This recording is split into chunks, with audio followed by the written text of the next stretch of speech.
哇！在尼泊尔，圣母峰被称作萨嘎玛萨，意思是天空之母、宇宙之母。这里不只是世界的屋脊，更是无数人心中神圣的守护神。对于热爱登山的人来说，圣母峰是一生必访的梦想之地，心里总有一个声音在呼唤，一定要亲眼见证它的壮丽与伟大。这趟旅行，我花了8天的时间徒步抵达圣母峰基地营。这次出发集合了许多第一次走长天数的徒步行程，第一次踏上超高海拔，第一次为自己记录一段属于自己的长程旅途。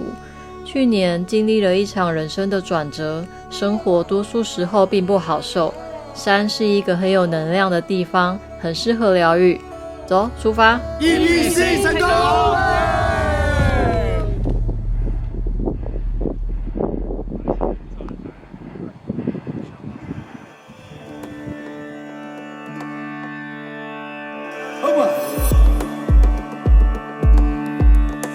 从高雄起飞到香港转机，这里要等待6个小时。我去吃了观众推荐的都爹利会馆，点了最爱的烧腩仔饭，那个脆皮猪肉太美味，我回来还要再吃一次。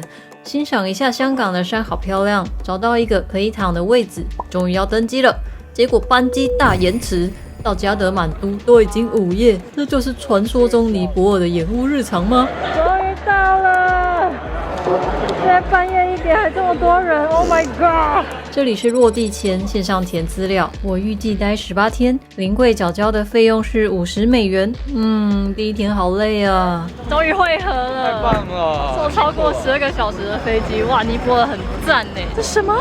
我有扛的 flower 吗？Hello， 哇！我终于到了加德满都的第一间饭店了，但是我等一下睡1个小时就要 check out， 因为今天的班机大delay。到了这边之后呢，办了落地签、出境这些，他们的行政效率非常有尼泊尔的风格呢。到了外面加德满都机场的交通也是非常的混乱，这个喇叭按不停，然后也是一直排队、一直插队，好不容易才出去。到了饭店之后呢，又不能马上睡觉，明天就要爬山了，所以明天爬山的背包还有要给挑夫的那一袋也都要全部打包好。那这些都不是最崩溃的，为什么要这么早起呢？最崩溃的就是因为明天卢克拉的那个天气不太好，会有非常大的云雾，应该说它会延误，但是 James 就说延误几乎等于取消，所以他建议我们直接改搭直升机。哇，我第一次人生要解锁直升机，竟然是在这个状况下，非常的兴奋呢。那直升机听说很贵，我在想说我会不会破产？破产的声音。但是 James 他帮我们抢到了一个很特殊的航班，只要$100一个人，就可以把我们送上卢克拉机场那边咯。明天4点半就要准时 check out。这里是加德满都的国内线 Boarding Park。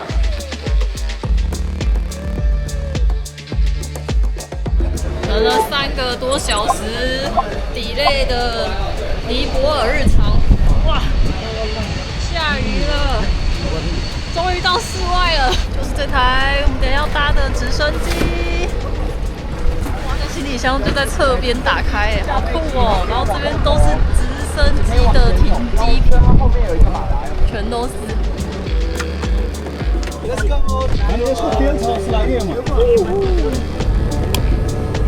起飞啦！离地的时候真的挺刺激的，一路看着加德满都在脚下远离，到乡村，再到山区。哇，这个 V 型峡谷非常的壮观。没多久，驾驶帅气的往右回转，进入更小的峡谷。转弯的时候超级倾斜的哦，瀑布很美呢。因为天候不好，先迫降在下面的停机坪。哦，第一次的初体验很棒哎！看到这是悬崖吗？他刚刚钻了一个山谷进来之后，然后平平的进来的时候很刺激。这一趟行程我都没有想睡觉的感觉，我觉得好新奇耶！我在餐厅点了一杯热奶茶，结果茶还没有放凉，机长突然说：“天气好，赶快出发了！”大家像逃难似的跳上直升机，马上起飞。从昨天抵达尼泊尔开始，就一直对这里的制度效率感到困惑。还好终于平安抵达这个世界上最危险的机场丹真希拉瑞。必须说，下飞机后也很像在逃难，全部的人都忙着搬运行李，我也在狂风暴雨之中找寻机场的出口。也算是解锁路克拉机场。然后我们现在去吃中餐，等另外一台的队友过来汇合。这里的海拔是2800，会喘哦。加崩！不要骂我，如果你的手机数据不好。插崩。我在那个档案上面。Ginger lemon tea。在档案。嗨，可爱哦！哇，这里的鸡好胖哦，好可爱的狗狗哦！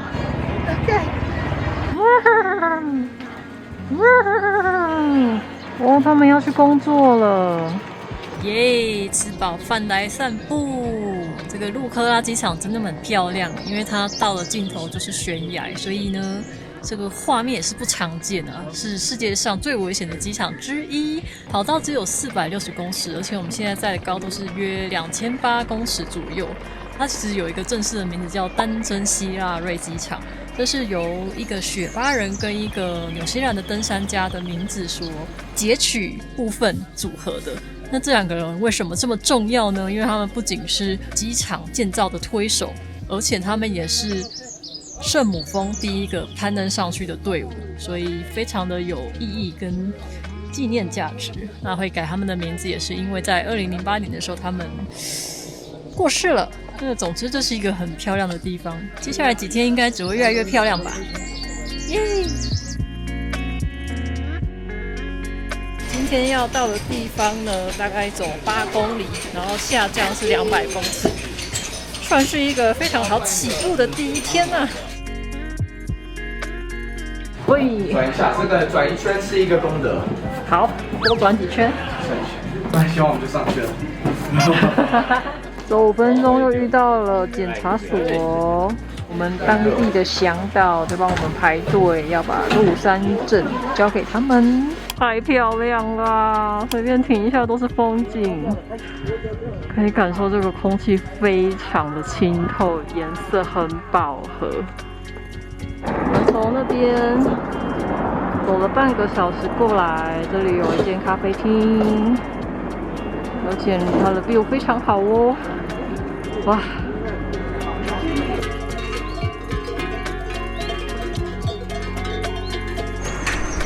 第一座吊桥，超晃，下面是牛奶河。今天沿着牛奶河走，这个说是 Hamashaku， 比较怎么讲？比较野人的感觉，有潭啊，好想跳下去啊！太透明了吧，堪比花莲的水。James， 你也去转一下，然后我的示范。好大啊！叮，我帮你叮一下。我们大概还有2公里，大概半小时就会到我们今天要住宿的地方。经过每个地方都挺适合拍下，停下来拍照。哦，那个雪山超明显的啦。我们应该是花了3个小时吧，到达法拉汀，对不对？你说对不对？那我今天要住你家可以吗？这是我今天要住的地方。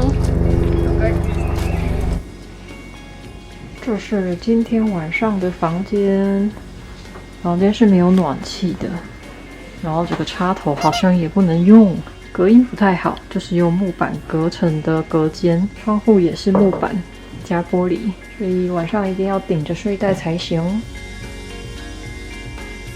这个米包看起来很赞呢。这个是什么？刀疤。云南还有水果跟红宝石。我吃书。Amber， 你在干嘛？这是尼泊尔 DBC 专属吹风机。你的吹风机在哪？为什么？烤头发。大家早安！昨天在这个地方睡了很棒的一觉。这个住宿的资讯我再放在这个边边好了。它的东西非常的好吃耶，我原本以为在山上会比较简陋、比较简单，然后比较没有变化。可是你看我拍团员们的早餐，大家点都不一样，每个看起来都好好吃哦。西藏饼，西藏饼，它里面没有包馅，然后是烤的。来，蘸酱来了。它有酱哎，感觉是蜂蜜酱，汤面加蛋。汤面加蛋，你看。Tomato omelette with toast。这个是素的 sandwich， 我的早餐可以啊，点的是穆斯林热牛奶哦，因为我要配这个带来的燕麦，这有奶茶。然后昨天睡得超级棒，虽然房间没有暖气，可是这个温度塞到这个睡袋里面，没想到睡得很不错哎，几乎没有醒来。然后昨天我们从路克拉走来这里法丁，原本预计会走4到5个小时，这个是一般的速度。但是大家呢，昨天就是怕天黑，因为我们的班机一直 delay 嘛，还要等团员，所以大家在一个肾上激素激发的状态下，只走了2个半小时就到这个地方。但是今天也不用太快，因为今天也蛮 chill 的。今天要走11公里，预计抓5个半小时，但是以我们这个团的速度，应该会再更快一点。然后走到南雀的海拔是3438公尺，那边听说是一个很大的城市，非常的繁荣，东西也好吃。然后就看一下沿途的风景吧。Go， 要出发了。我们今天一样沿着牛奶河走。牛奶河今天还是一样牛奶呀。我们等一下应该也是走这个吊桥到对面。今天的路线很不一样哦，等一下会穿越森林。喜马拉雅山的风潮。这个应该是 EBC 的第2个吊桥，起飞了！我来呀，我们来了！哦，好漂亮啊！今天一样，路上都有驴子的陪伴哦，好想养一只哦，太可爱了！加油，伙伴！撞它！没事。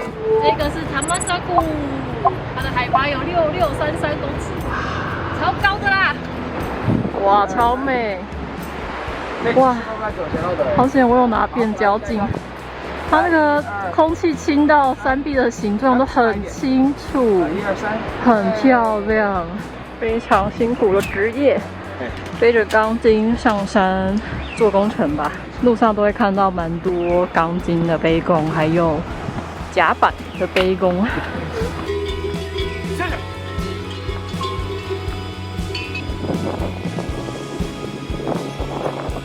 第3个吊桥，奈何。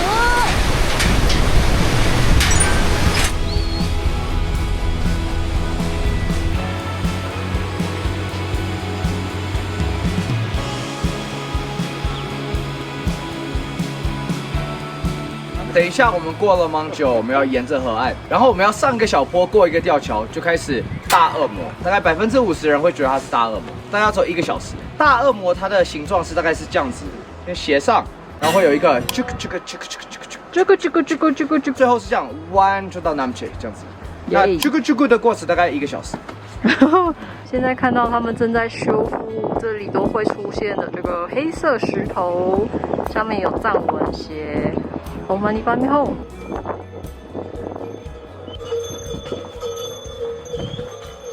进入了小高马场 National Park，Welcome！ 耶，圣母峰 ，Here I come！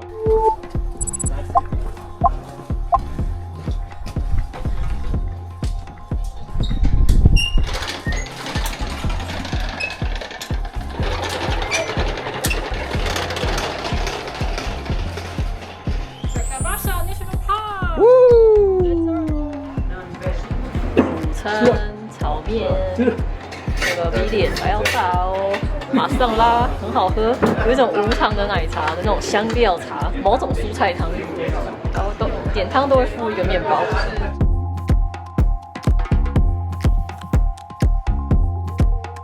这是今天跟昨天这一趟旅行第6个吊桥，然后接下来就是面对今天最后大魔王之字上坡。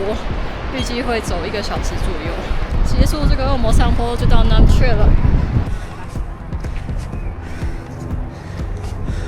第1个阶段结束，来到一个展望点，这里有非常棒的 view，走在这个林荫中间是蛮舒服的，剩下最后一小段小恶魔就会到南雀了。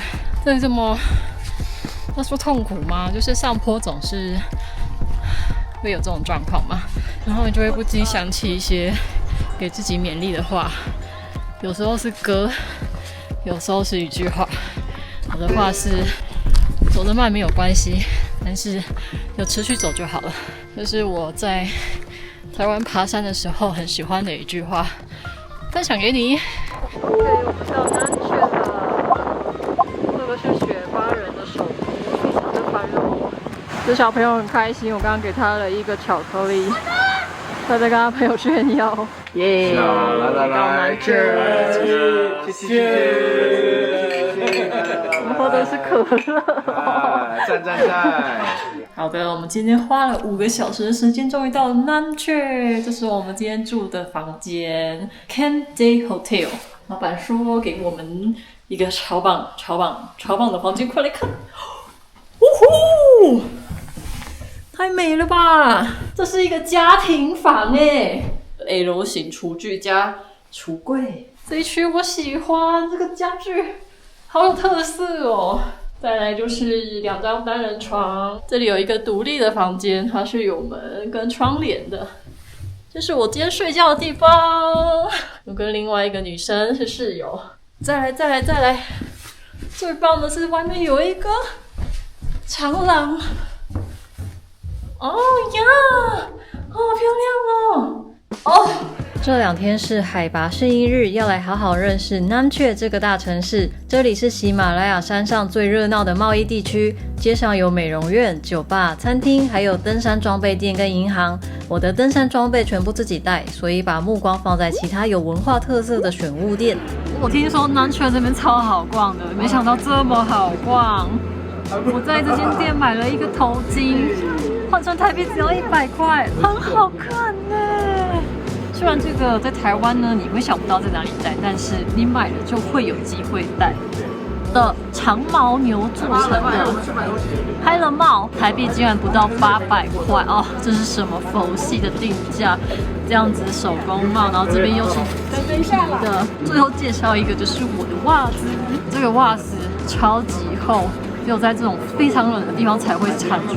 那女生呢，真的一定要有一双，因为脚会很容易四肢发冷啊。这里真的很冷，现在6度，我立刻穿起来。老板还跟我们合照，因为我跟他说你是台湾有名的 YouTuber， 来的话也可以来捧场一下。他就在南雀这条主要道路，有没有？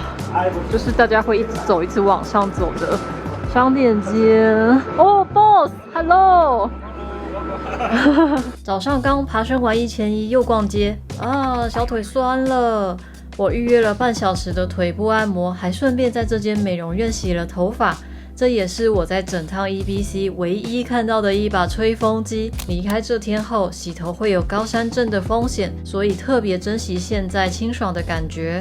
按完肚子也饿了，这间好吃的咖啡厅推荐给你。网路很畅通，这个在山上好重要啊。然后关于它这间最好吃的东西绝对是披萨，它给了cheese会看稀，就是你想象中会好吃的薄皮披萨，蛮用心的。那比较让我惊艳的是，这好像是他们比较当地的那个菜色，叫 chips chili， 用马铃薯弄成像粗一点的薯条拿去炸，然后裹的外面一层有一点像糖衣的东西，它有一点点小辣，很好吃。最后一个就是有一点像饺子的东西，叫馍馍，它的皮的面粉感比较重，外面的那一圈白色的汤跟里面的内馅用的有点像是薏仁、杏仁，然后还有就是有点像坚果弄成的比较浓稠的东西，蛮特别的，以上推荐给你们。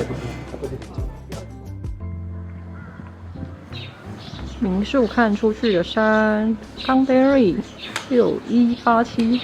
昨天睡得不沉，可能海拔有一些高了，晚上醒来好几次。但是早上天气不错，要到附近有名的观景台去，有机会看到圣母峰。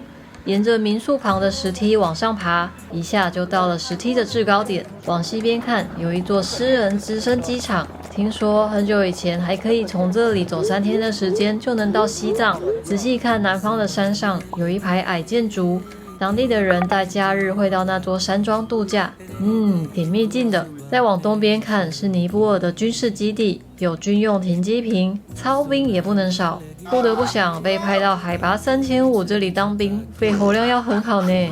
这边是 Khumbu Valley 嘛，这边是雪巴人的家，他们是600年前从西藏走出来的。基本上他们来了以后，有3个主要的聚落，一个就是我们住的这个 Namche 嘛，旁边还有一个叫 Kunde， 还有一个叫 Kumyung，3个主要的村庄，他们就会一起互相竞争、互相贸易、互相支持。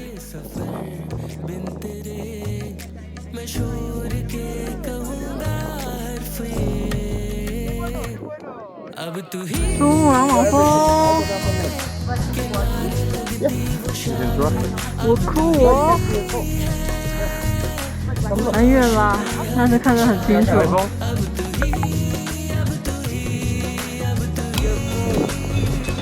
小心小心！来，回来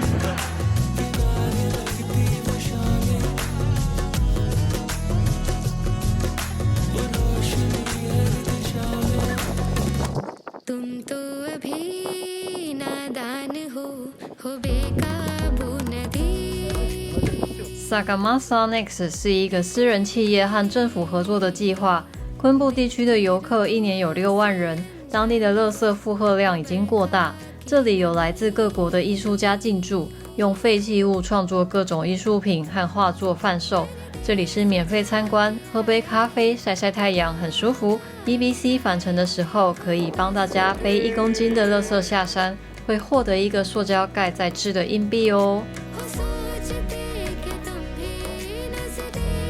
今天在试映日的时候发生了小插曲，在上山的途中，一个穿围兜裙的妈妈在摆摊贩卖一些受骨做的饰品。她每天从另一个村庄徒步1个小时到这里摆摊，虽然是在工作，但是感受到妈妈并非带着商业笑容，而是打从心底开心遇到我们。她的形象很像鲁鲁米，给人一种温暖的能量。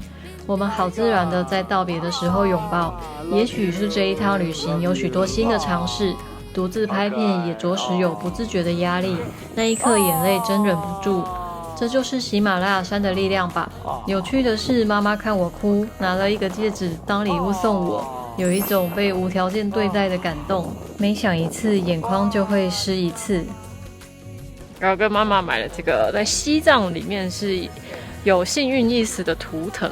哇，它的抱真的是超级大的拥抱，是那种很深沉，有点泛泪的那种，不知道为什么，很温暖的那种。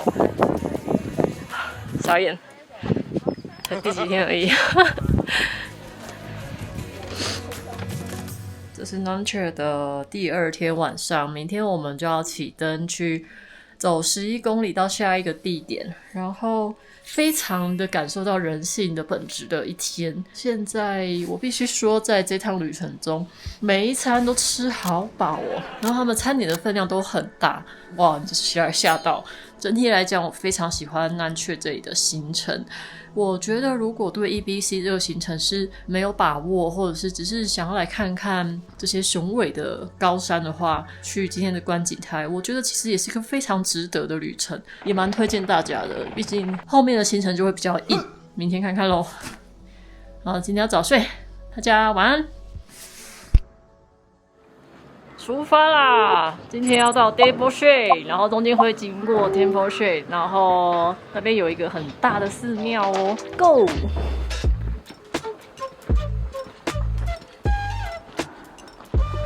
很漂亮哎。转角遇到 Supa 吗？我念对吗 ？Supa。尼泊尔的老鹰超级大哎！我刚刚有录到它完美的样子，值了！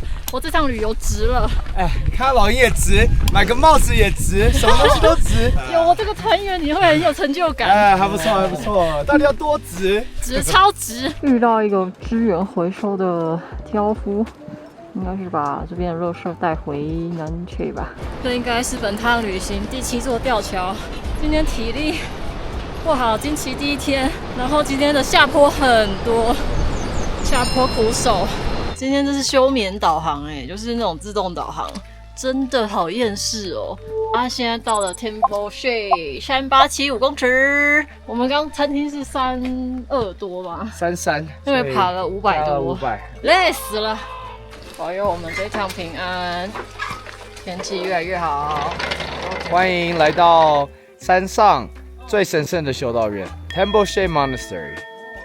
进来这边要付费哟，一个人是300卢比。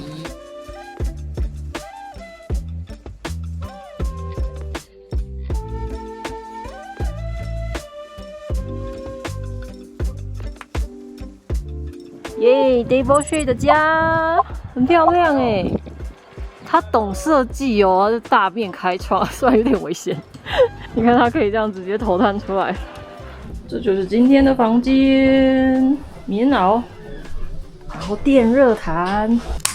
好的，大家晚安。快速跟大家报告一下今天的行程。今天其实没有拿相机讲什么话，因为第一个天气不太好，后面都是在飘雨的状态。第二个是今天的下降跟上升的海拔实在是太折腾人了。第三个是在休息的时候也是非常的冷。总结一下，今天走了11公里，总共攀升的落差是875公尺，总降落是590公尺，真的是相当可怕。这样的落差好像在台湾也有经历过类似的山，我觉得应该不少。这个高海拔那个气喘吁吁的状态下，低氧的状态下会比较累一点。然后今天住的民宿还不错，但是现在吃饱饭大家都睡觉了，现在才8点哦。对了，还有刚刚忘记讲的就是 Temple Shade 的那个寺庙，我有进去它的主建物，有祈祷寺可以去参观，里面是不能拍照的。祈祷寺里面非常的漂亮，然后上面再有很多的彩绘，然后里面有一尊我觉得大概有3.5米的金色的释迦牟尼的佛像。然后藏传佛教有一个神明，我觉得他长得蛮可爱的，他好像是护法神吧，叫大黑天，就是脸是黑色的，我觉得还蛮值得去看。进去里面会蛮平静的，只是说真的很冷。好，就这样，晚安。大家早安！昨天睡得超级好，因为有电热毯，大家都有点睡到流汗了。我半夜起来还想说，哇，我这是在流汗吗？好奢侈的感觉哦。今天我们要徒步到 Temple Shade， 那边的海拔是4410公尺，跟昨天的爬升会差不多，应该会简单一点点啦。然后徒步是10公里。那今天因为比较冷，头这边稍微有点痛痛的。就是把帽子戴好，等下就出发啦！看起来是好天气哦。这里有2边可以走，然后导游说石墙要在我们的右手边走，给你一个好运气。哦，这上面都有刻字哎，我真的觉得这里好像一个很特别的国度哦。保佑我们这些登山客好运喽！哦。Beautiful， 这应该是这一趟的第8座吊桥哦。这个是目前最漂亮的。哈哈，这什么 Game of Thrones 吗？太神了，太仙了！答应我，你一生要来一次啊！来喽，今天的死亡上坡来喽！走。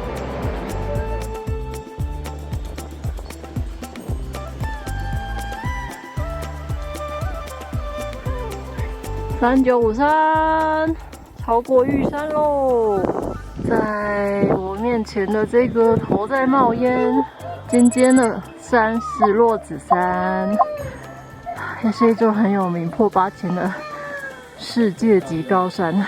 这一段呢是尼泊尔版的八通关古道，大山大河，道路也大，村庄也大，景也大，我的心胸也开阔了。什么都大了，那段很舒服，平平的走，偶尔会有一些小阶梯，不是问题。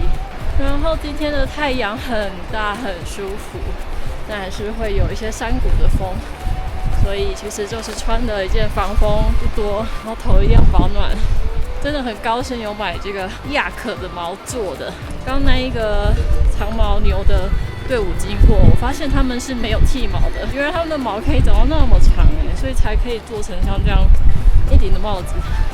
哟，这是我们今天吃午餐的地方，叫做安娜普纳餐厅。看看这个壁啊，睡。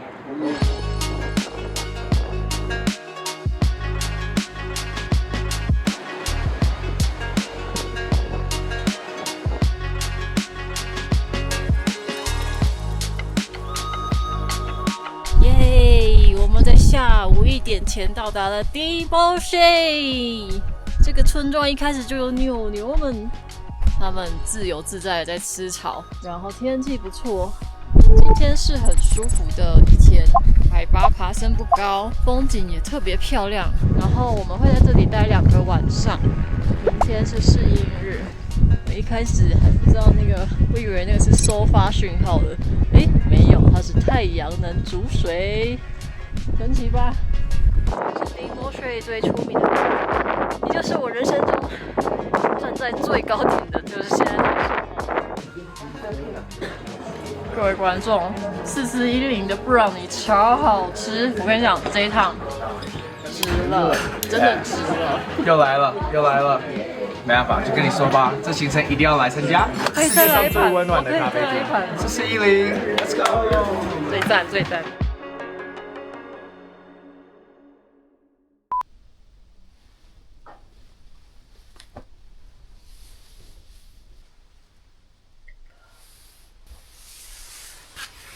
大家早安！昨天呢，抵达这里之后，一切都还蛮舒服的。但是呢，一切就是从我进房间之后，开始出现了高原反应。因为呢，在餐厅的时候，其实它有一个很热的火炉在旁边烤，所以你不会觉得很冷啊，或是气压很低的感觉，你的身体状况是很协调的。但是吃完饭后准备回房间休息，那个温差一下子袭来，然后一躺下去之后，反应来得很快哦，头开始胀，开始痛，整晚睡不着，半夜起来吃丹木斯这样子。原本今天是适应日，他们要上去爬山，这个行程我就直接取消了，也再补一个止痛药。那现在感觉真的还不错，就是有适应到。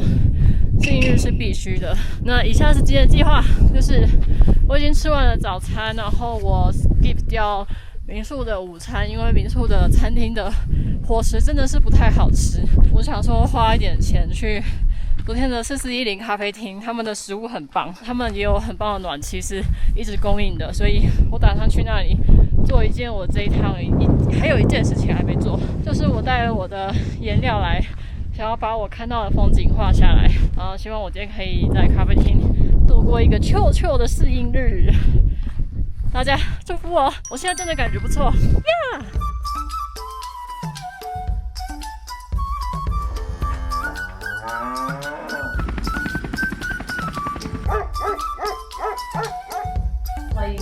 虽然已经画完了，但是真的是有点搞笑。我原本是看着窗外的风景，现在全部白入是这样，我后半段都是靠着想象，很好笑哎。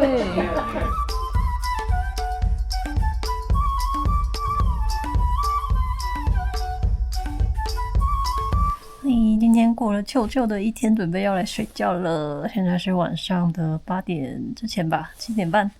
然后我们在 Debochet 的适应日结束了，明天要去更严峻、空气更稀薄的地方，明天应该会上到4800左右，快要到5000了。赶快睡觉喽！大家早安。来跟牛一起开，对不起，吓到他。我们今天要去 Debochet， 然后会经过 Tukla， 最终的目标是4910公尺。现在这个地方是4410公尺，所以我们今天要爬升500公尺，好喘哦。然后跟大家说一下，幸好有海拔适应日，今天适应的蛮好的，很高兴身体适应的不错，我好好感谢我自己，照顾我自己的身体，因为就是他们说在山上就是比赛谁会比较会照顾自己。那我们就出发啦！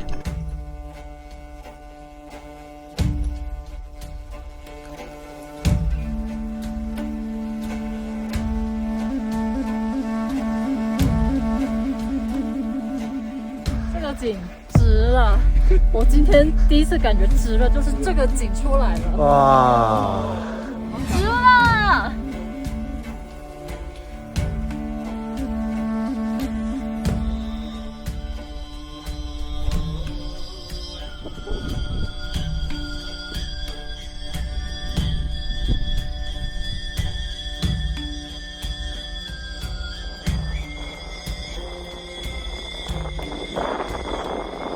桥过了河就到 Tukla，克达到喽，我们在这里休息吃饭，然后再继续走。今天改吃 pancake。哇，我离我们的目标不远了耶，剩下9公里就到 Everest Base Camp。哇！答应我，你一生一定要来一次。我要到 EBC 了，不难，真的不难。最难的就是吃的，好难适应啊，都是淀粉。好的，吃完午餐之后又走了一小段上坡。今天一位队友先提早坐直升机下山了，因为呼吸道感染，血氧不足，所以我们还是继续带着他的意志前进。哇，结束了第一段上坡，这个平台好漂亮哎，好多叠石哦。感觉很神圣，就是很多上去喜马拉雅山、圣母峰、Lhotse 各种的 Everest region 的山，然后没有回家的英雄的一个纪念碑。这些人都是最优秀、最有意志力 ，OK， 最有野心的一些人。我觉得有一个我们可以跟大家讲讲 ：If your goals don't scare you, they are not big enough。如果你的梦想没有带给你恐惧，代表你的梦想不够大。哇！所以这个就是提醒我们在活的这个过程中，我们每一天都要记得去追逐我们的梦想。这个纪念碑也要提醒我们，就是人类，我们有时候会被我们的野心和我们的梦想给俘获，我们还是要好好的照顾自己，照顾我们的身体，那我们才可以回到爱我们的人的身边。我们来给他们一个 moment of silence， 我们来给他一个小祷告，然后呢，我们来请求他们来祝福我们。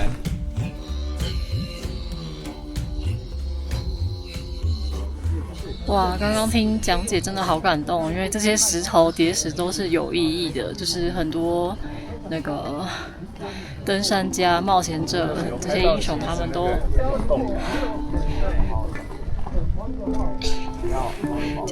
真的是有点讲不下去。他们都在这个山上，在探险的过程中，场面的这个那就是会让人想到梦想的伟大跟梦想的难度跟梦想的可怕。就是如果你做一个新的挑战，或这个梦想没有让你觉得害怕或很难，那这个东西可能就不够大，不够你挑战。所以这个话真的很深很深。然后常常在户外行走、户外冒险的时候，甚至可能滑雪也是，然后登山也是，都会去谨记的这种感觉，蛮重要的。很像你走在一个平衡上面，你要照顾好自己，你不能让自己回不了你的家，但是你又要有挑战性，又要挑战自己的极限，想要知道自己的极限到底在哪里。希望你们一生都来一次，很棒。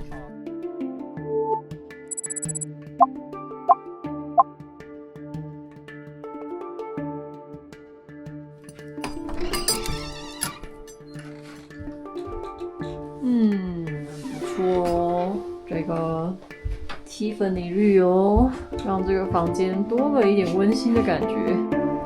好的，明天就是我们这一趟 EBC 之旅最后要圆梦的最终景点了。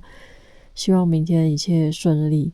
然后到了这个地方叫做 Lhotse， 这里的气候真的是越发严峻啊，除了睡袋之外的地方你都不会想要待。下午5点就吃饭，晚上7、8点就钻进来睡袋里，因为明天也要很早出发。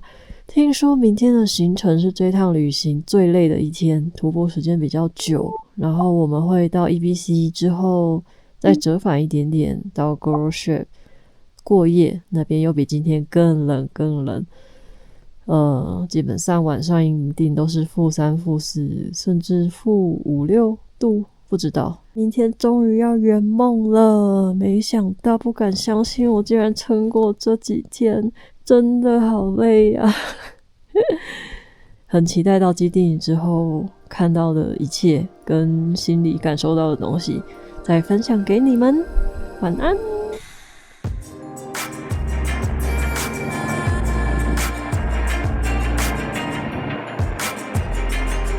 大家早安！现在是凌晨的6点，我们要出发了。看看我们今天的天气，完美啊！万里无云，好兆头。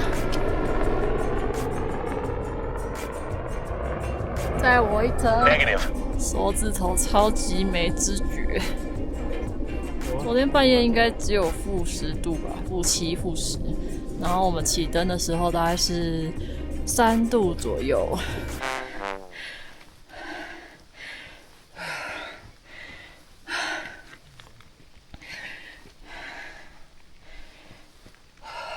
心跳其实不快，也是真的吸不到空气。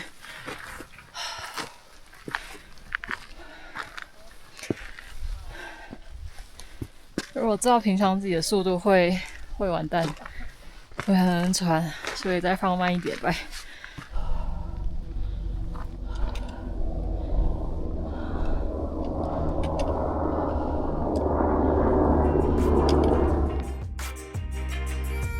好，上来第2个陡坡之后呢，可以完整的看到冰河地形。从那边一直延伸过去到基地，很长，而且仔细看很漂亮，有那个冰柱感，然后节理蛮明显的，很漂亮。没有看过这样的风景，来这里才有。那我们肉眼已经可以看到基地营了，但是真的还很远，所以我们继续走。终于到了，多肉穴到了。这里是我们要喝茶休息一下的地方。现在才早上8点吧，好累哦。你要不要把你的包包放在这儿？等一下 base camp 只有2个多小时，带瓶水就可以了。对哦，对不起。看到圣母峰了，一点点，这座山的后面这个有没有？嗨，最后一段路了，2.5小时就可以圆梦啦，好累啊！落子峰，就感觉快摸到了，可是超远了。在落子峰下面的英雄碑，每次到重要的时间，天气就会很好。幸运宝贝，哇，看到了，已经看到了。结束完这个棱线的路之后，就要下去，领过去，就到了。然后那边是基地营，我们应该不能靠近。我觉得可以看到目标物前进是一件很高兴的事情，因为你会知道它就在那。我再怎么慢，我就要到了。我这几天就为了今天这一刻，我整个肾上腺素爆发，想要赶快走到。那边结冰比较明显，然后这里有一点冰沙，有点融化了，很漂亮哦。到了，终于到了，花了1个小时20分钟到了基地，好感动啊！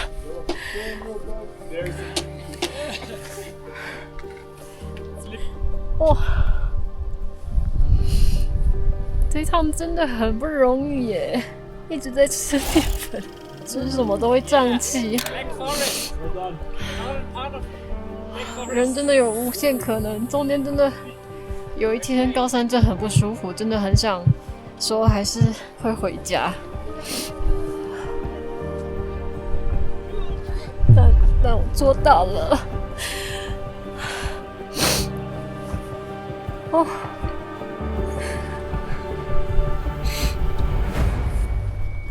赞！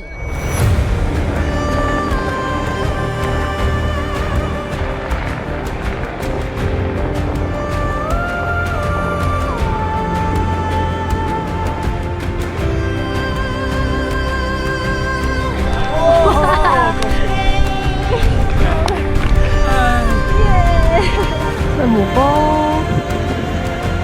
，3、2、1，引力成功！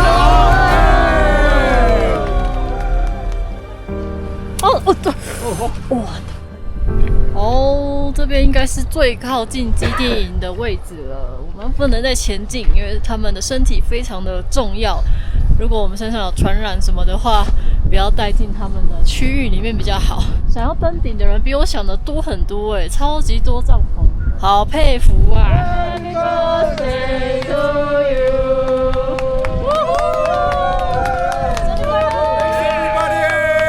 谢谢大家！哇 ，Amber 送我的生日卡，你看，画的超像的耶，这个超赞的。Hello， 大家，又到了吃饱饭要睡觉的时间，现在晚上大概7点吧。然后终于完成了这次 EBC 的旅游，非常的开心。那在回到 Groshev 之后呢，我们有2位团员，他们叫了直升机，先提早下加德满都了。觉得哇，说再见的很突然。我们从一开始7个人，后来6个人，到现在剩4个人。看今天能不能睡得好吧。这里每天都是一个睡不好的状态。喜马拉雅山的行程徒步到今天第8天，体力上不能说很困难，但真的有许多要适应环境的地方。这一趟不晓得哭了几次，因为饮食不习惯，到后来进食很少。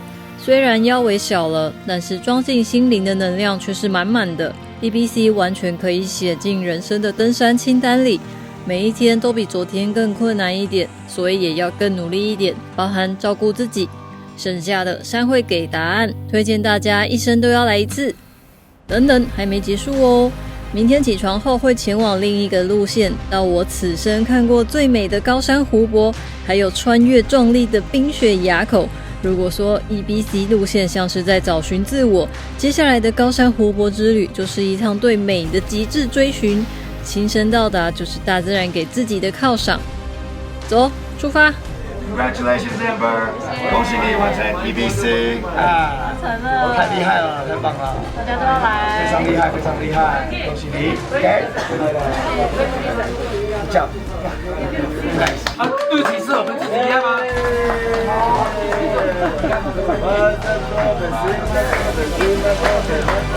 好。